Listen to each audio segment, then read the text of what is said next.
Ini ku ahli sunnah ciri khasnya niku mbok wong tau dosa kaya apa tetep dianggap Islam. Ada kelompok ekstrim khawarij sing darani wong nak dosa niku berarti wis napa kafir. Jadi itu efeknya luar biasa dari madhab-madhab itu. Lalu kenapa madhab Abul Hasan As-Sadili yang kita pilih? Karena kalau orang Islam kamu kafirkan niku mboten ketemu, cara akal niku mboten ketemu. Nggih cara berpikir kita masyhur Abul Hasan As-Sadili ngendikan wong iku nak kafir mulai cilik nganti 70 tahun. Kalau baleni malih tiyang kafir cilik ngantos 70 tahun. Itu kan menjadi mukmin itu hanya dengan melafadzkan apa? Syahadat la ilaha illallah Muhammadur Rasulullah. Niku hadhil kalimah satu ini. Kalimah syahadah niku saged ngilangi kekafiran 70 tahun. Artinya kalimat ini adalah kalimatun dakhala fihal kafiru al-islam atau kalimatun sara bihal kafiru musliman. Jadi ngaji rileks, ini tanamkan di hati. Ini adalah kalimat yang orang kafir saja menjadi muslim, hanya sekali dilafadzkan. Masa lalu dengan kalimat yang sama tiang muslim menjadi kafir. Ini kemudian buatan ketemu akal. Makanya madhab takfiri, madhab gampang mengkafirkan orang itu jelas madhab yang enggak ada rujukannya sama sekali, enggak ada pegangan ilmiahnya sama sekali. Wong kafir wae jadi Islam, mosok wong Islam jadi kafir. Mau perkara tahlilan ning kuburan. Gara-gara tahlilane nyekel patok dianggap napa? Kafir. Mergo dianggap njaluk napa? Jaluk bae, jaluk kufur. Mulane dawuh Said Muhammad masyhur itu diterjemah di seluruh bahasa di dunia. Wong-wong sing ngafirno iku mbok yo sekali-kali nginceng iku ngrungokno. Lho kula nu sampean tahlil iku ya ora seneng. Kadang sing tahlil iku ya rada kurang ajar. Kula niku yang ben nak mati, nak sing tahlil nang Jepang niku ora seneng. Mergo ya rada sombong lah wong tahlil iku ya kadang rada sombong. Misale ngaten, kula kiyaine jenengan. Dongane ngene, ya Allah, ini guru saya. Ingkana muhsinan fazid fi ihsani. Kalau dia baik, itu ya tambahlah kebaikannya. Mosok murid muni gurune baik itu kalau itu kan ngenyak uang. Kene soleh-soleh permanen dianggap napa? Jadi dungane itu ngeper ingkana muhsinan fazid fisa. Wa ingkana musian fatajawas anhu. Misalnya kalau dia orang buruk, kalau beliau orang buruk yang kau maafkan. Maka orang-orang di luar sana yang mengatakan andekan tahlil itu baik pasti dilakukan sahabat, itu logika yang keliru. Sahabat gak mungkin kan nahlili Kanjeng Nabi ngendikan ingkana musinan sido kafir ngoten nggih mboten. Lah wong Kanjeng Nabi kok apike di ngendikano ingkana ini kok kafir. Wong Nabi kok ingkana andai.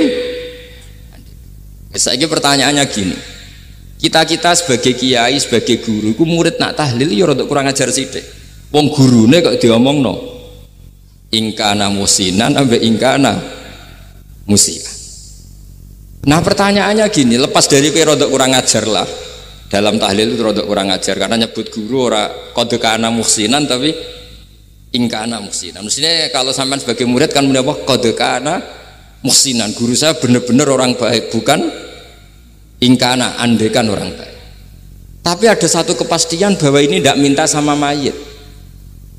Jadi tujuan kalau kita minta mayat itu salah sama sekali. Wong kita datang ke kuburan malah memintakan ampunan untuk mayit. Kok iso darani njaluk iku piye? Ya mergo mau didelok kok adoh ketoke ngatong ya berarti njaluk. Lah ya wong fatwa kok mau berdasar inceng-incengan kok adoh niku. Iku ora jelas ya fatwa ngene. Paham gitu. Terus jenengan kudu yakin, yakin bahwa mazhab kita itu yang benar, bahwa tahlilan di kuburan tidak kafir karena tidak minta ke mayit, malah memintakan untuk mayit atau memintakan ampunan untuk mayit. Cuma redaksi sing rondok ngoten niku dikurangi lah.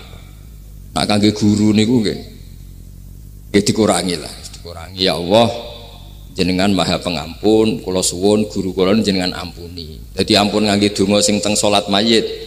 Nah, sholat mayit itu kan memang ada sanatnya, memang semua bentuknya seperti itu. Tapi nak ning kuburan, kalau betul nanti itu ngotong Mbah Mun ngoten, ya Allah ini guru saya, engkau anugerahkan beberapa ilmu, beberapa amal yang manfaat untuk orang banyak.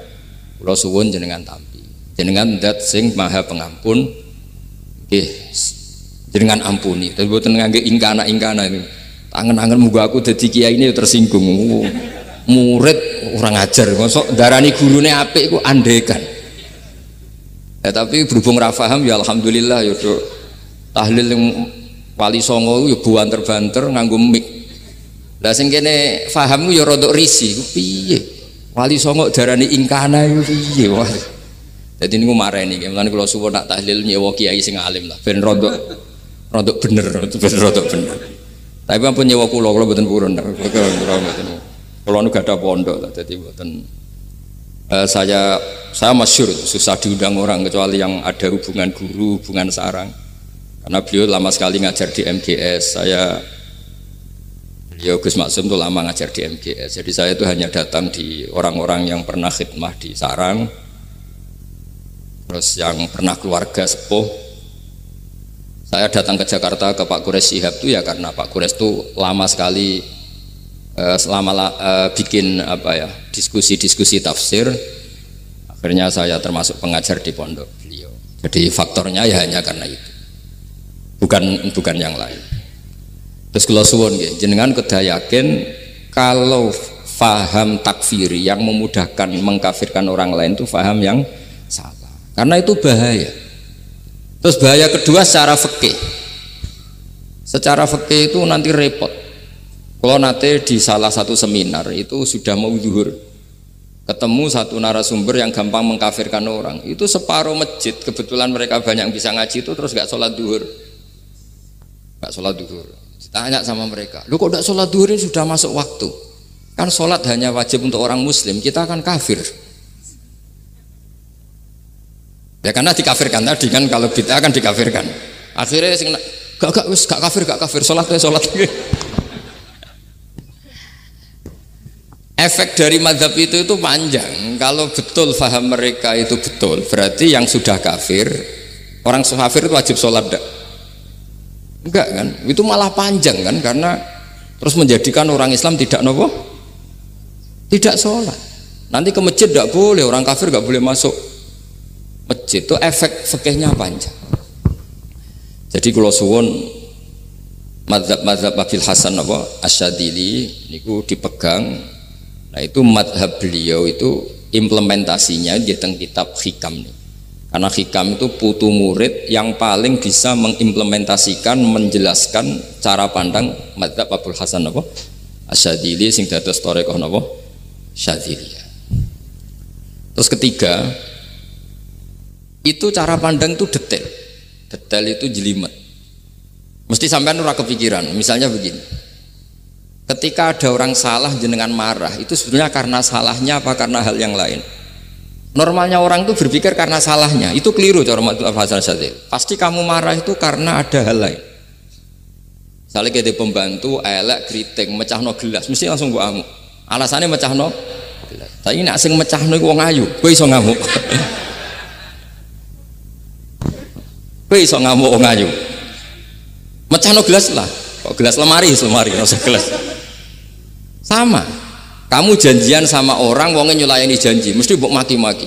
Katanya jam 10 kok udah datang gini-gini. Nah, tapi kalau yang terlambat itu wong sing ngutangi kowe iso ngamuk orang sing ngutangi kowe. Atau sing terlambat itu komandannya, atasan kamu, atau kiainya. Nah, artinya gini, ketika kamu marah atas nama terlambat itu sebetulnya karena terlambat atau karena hal lain.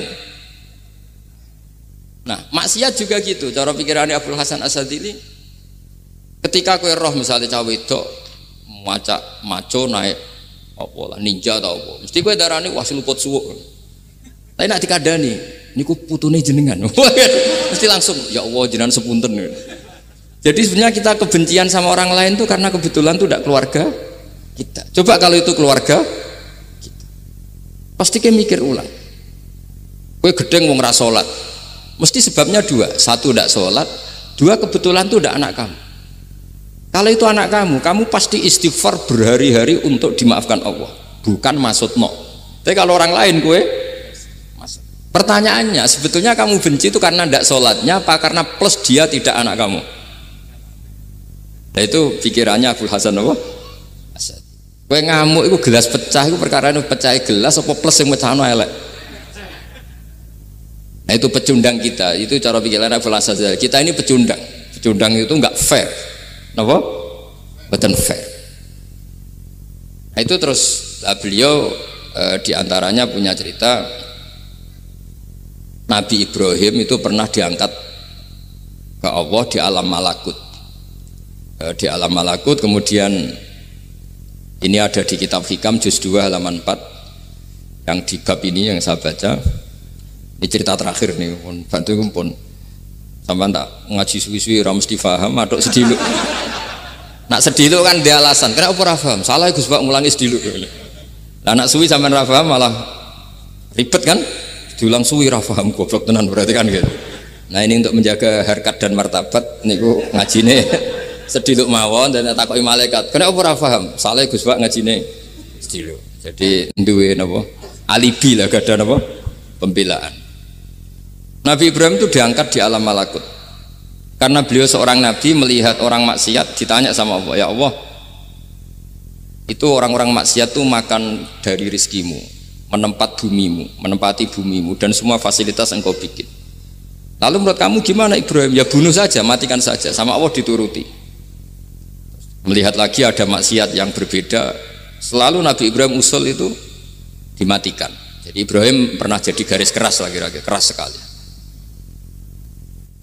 Lalu suatu saat Nabi Ibrahim itu disuruh nyembelih Ismail. Disuruh nyembelih apa? Ismail. Bareng disuruh nyembelih Ismail, Nabi Ibrahim tanya, ini anak saya ya Allah, ini samratu fuadi, ini buah hati saya, kenapa engkau nyuruh menyembelih? Secara ngetikane pangeran, apa kamu tidak ingat ketika tak angkat di alam malakut beberapa hambaku kamu usul supaya tak bunuh? Cara Jawane, cara Jepone kuwi ora rasane dadi aku. Aku iku pangeran sing gawe aku enak wae usul-usul kon mateni jare. Saiki gentenan, saiki anakmu sembelih. Rumang sama udah di pangeran gak sayang mbek kaula. Kowe tak dadekno nabi ku kon dakwah ora kon mateni. Nabi Ibrahim nangis. Nah inilah perbandingan bagi kita. Sebenarnya saat kita benci maksiat itu sebetulnya di hati kita itu tidak hanya maksiat, kita ada dak fairnya, plus itu dak orang yang terkait dengan kita. Jika misalnya mau wangkel, misalnya penyanyi sing piye mau wangkel, suatu saat penyanyi ku WA kuwe, masa ya gelem dadi bojomu, ilang mangkelmu kan. Jadi pecundang, kita ini sebetulnya pecundang. Nah, syukur-syukur memang makom kamu sudah tinggi, memang benar-benar benci karena maksiat, paribasane wayu gelembok rabi tetap mangkel. Tapi saya tidak yakin soleh-soleh seperti ini imannya sampai seperti itu tidak yakin. Dan saya kalau yakin begitu berarti keyakinan salah itu salah dan bodoh itu, karena itu nggak terbukti. Makanya ini kitab baru kalian kitab Hikam, karena ini acara ngaji Hikam kula waos sedikit mawon kula waos ini jawabannya Nabi Ibrahim ketika disuruh nyembelih Ismail teng halaman 4 juz 2. Allahumma hadza waladi wa samratu fuadi wa ahabbun nasi ilayya fasami aqailan yaqul ama tazkurul lailah allati sa'alta fiha ihlaka abdi awama ta'lamu anni rahimun bi ibadi kama anta syaqiqun bi waladik. Jadi Ibrahim, anak kamu sembelih. Kata Ibrahim, ini enggak mungkin Gusti, ini buah hati saya, kenapa engkau minta ini tak sembelih? Apa kamu tidak ingat pernah mengusulkan saya menghabisi sekian hamba saya? Kalau kamu bisa sayang anak kamu, saya juga sayang hamba-hamba kue nak we. Mikir. Jadi makanya kalau suwon kita ini hidup harus insaf. Nak kira dia duit, iku yo mangkel tenan, loro tenan. Terus bojomu mbok kon sabar pas kue ra ngekeki duit, iku yo ora fair. Yo ben-ben ngamuk. Satu kelihatan cerdas. Memang kondisi nggak punya uang itu harus ditanggapi dengan marah, masa diapresiasi. Pinter mas kowe saiki dadi wong zuhud. Wah, ya ribet kan. Wes jos Mas sampean. Saiki ra di dhuwit, sampean wis dadi wong zuhud, wong waroi. Tapi udah mati bareng saiki. Jadi sebetulnya Allah bikin emosi itu andai kan boleh dibahasakan wis dipikir. Walau la dafwahinna safa'dhum bi ba'dil lafasadatil ard. Jadi bumi ini sebaiknya itu diisi dengan sekian perbedaan. Tapi tidak konflik, perbedaan dengan konflik itu beda. Saya ulang lagi, bumi ini sebaiknya diisi dari sekian apa? Perbedaan, karena justru itu bagus. Saya itu berkali-kali bilang, andai kan tidak ada pikiran kedua, ini dunia ini sudah rusak. Harus ada pikiran kedua. Misalnya ono wong kok terlalu apik mbek kanca, mesti bojone sambat, wong gak men ngopi mbek kancane ra tau ngapi mbek bojone. Tapi kalau ngopi mbek bojone terus, mesti kancane sing sambat. Wah, jok rabi lali kanca. Ribet. Manusa itu ribet. Kados kula dugi mriki ini hormat Gus Maksum. Nggih mungkin untuk ganjaran. Tapi untuk dosa sidik-sidik ninggal pondok. Jadi ya sudah. Ya mau tidak mau karena memang hidup itu tidak banyak pilihan. Ada orang sering ibadah di masjid sholat itu ya bagus. Tapi dia pasti tidak baik dalam sistem sosial. Umpama wong soleh kabeh ning masjid itu donya akeh sing mati. Karena tidak ada tim SAR paling murah. Loh iya kan, wong kecelakaan itu penolong pertama itu orang yang di masjid apa sing tukang ning dalan-dalan. Artinya sing nang masjid iktikaf mesti ra duwe ganjaran nulung wong kecelakaan. Artinya ada kebaikan yang pasti nggak bisa dilakukan orang yang sedang di masjid. Andai kan yang di jalan tuh orang-orang soleh itu wah dunya sebaldatun thayyibatu wa rabbun ghafur. Loh ya betul, Nabi pernah ditanya sahabat, ya Rasulullah kita ini senengane ngegeng di jalan. Ya kata Nabi ya sudah nggak apa-apa asal a'tut thoriq haqqaha, ya kamu memberi haknya jalan. Apa itu? Amar ma'ruf nahi mungkar. Maksudnya nahi mungkar gini, misalnya di bus itu ada orang soleh mayoritas, itu sing nyopet ya wedi, mergo mesti ditabuki wong akeh. Kalau yang di perapatan wong soleh kabeh, sing beda itu ya isin, mergo sing perapatan wong soleh kabeh. Masalah iki ra soleh kabeh, kemari ribet kan gak soleh kabeh. Jadi sebetulnya Indonesia itu aman kalau yang di jalan tuh soleh semua, karena perempuan lewat gak diganggu, ada copet gak berani, semuanya aman. Maka di Islam itu menyebut kebaikan itu jumlahnya banyak sekali. Tidak bisa kamu wah hebat-hebatnya wong sing nang masjid terus, tidak bisa seperti itu. Andai kan semua orang di masjid, nah ono kecelakaan pertama yang nolong siapa? Nah ono wong golek alamat tuh takok sapa kabeh ning jero masjid. Ribet kan? Nah, makanya ini Quran bikin aturan wala taq'udu bi kulli siratin tu'iduna wa tasudduna an sabilillah. Yang nggak boleh itu duduk di jalan sambil mengganggu atau mengancam hal-hal yang baik. Tapi kalau duduk di jalan justru membantu hal-hal yang baik, maka ini disyariatkan oleh Islam. Jadi ini kita harus mulai mikir ya. Jadi walhasil ngendikane kitab Hikam, bayangkan yang maksiat itu anak kamu, istri kamu. Pilihan kamu itu memaafkan dan minta dimaafkan oleh Allah. Tapi ketika orang lain kamu minta supaya dilaknati Allah, ini tidak fair. Jika kita diajari guru-guru kalau minta ampun ighfirli wali walidayya wali jami'il muslimina wal muslimat, masih dikata wali jami'il muslimina wal muslimat wal mu'minina wal mu'minat. Itu filosofi yang luar biasa, kata jami' semuanya ya Allah engkau maafkan. Bukan keluarga saya tok, siapapun yang berkontribusi terhadap Islam ini engkau maafkan. Begitu juga di muqaddimah khutbah kula suwun harus ditradisikan wala alihi wa sahbihi ajmain. Kata ajmain ini kata pembeda. Mungkin orang baca hanya rutin, tapi kita yang nekuni ilmu, ajmain ini kata kunci. Fa inna ahlas syiah akramu sahabiyan wa ahanu sahabiyan akhar. Jadi tradisi madhab syiah itu apa? Ada sahabat yang begitu dimulia-muliakan berlebihan kayak Sayyidina Ali, dan ada yang dihinakan kayak Abu Bakar dan Umar. Lalu pembedanya dengan ahli sunnah apa? Kita menghormati sahabat wa sahbihi ajmain. Jadi hadhil kalimah kalimatun fariqah. Ini kalimah pembeda. Jadi ajmain mboten kalimah rutin terus ono jimate ono kasiate niku mboten. Kita maklumatkan ke seluruh dunia bahwa mazhab ahli sunnah ditandai dengan wa ala alihi wa sahbihi ajmain. Mulane dawuh Mbah Hasyim wa nukrimu ahlal bait wa nukrimu jami'a ashab Rasulillah sallallahu alaihi wasallam. wa nukrimu jami'a ashabi Rasulillah sallallahu alaihi wasallam. Ciri utama madzhab Ahlussunnah apa? Menghormati keluarganya Nabi dan menghormati seluruh, ada kalimat apa? Seluruh sahabat. Jadi kata ajma'in itu kalimatun fariqah atau kalimatul fasl. Kalimat yang membedakan mana madhab Syiah dan madhab Ahlussunnah apa? Itu kalau jenengan ngaji teng Gus Maksum napa teng Haji Maksum, di antara madhabnya sinten Nabi Ibrahim yang diceritakan Abdul Hasan apa Asyadili, kebencian kepada maksiat, kita semua pasti benci maksiat, tapi gak fair kan, yang satu kamu laknati, yang satu kamu doakan. Ujung-ujungnya apa? Ada unsur hadun nafsi.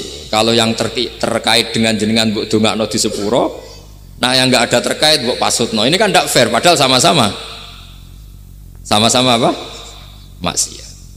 Terus kalau suwun polemik tentang ketentuan gimana hukumnya ziarah kubur, ya hukumnya baik karena mendoakan atau memintakan ampun untuk yang mati, bukan meminta sama yang mati. Udah bisa Muhammad kena arah percaya rukokno wong didelok kok ado pancen ya ngeri kan, patoke diusap-usap bariku ndonga delok kok ado kan iku njaluk kuburan, padahal mayite ngeluhe perkara mau. Kadang nek sing kiai ini rapati iso ngaji wamen ingkana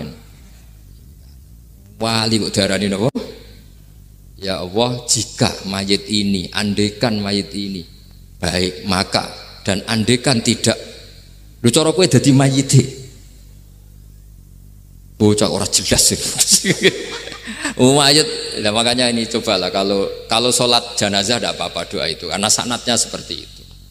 Kalau doa guru ya diatur-atur yang baik lah, langsung mawon ya ghafiratunu wal khotiat gini-gini, saya mohon beliau amal baiknya jangan terima, amal buruknya jangan ampuni, karena guru juga manusia tidak nabi.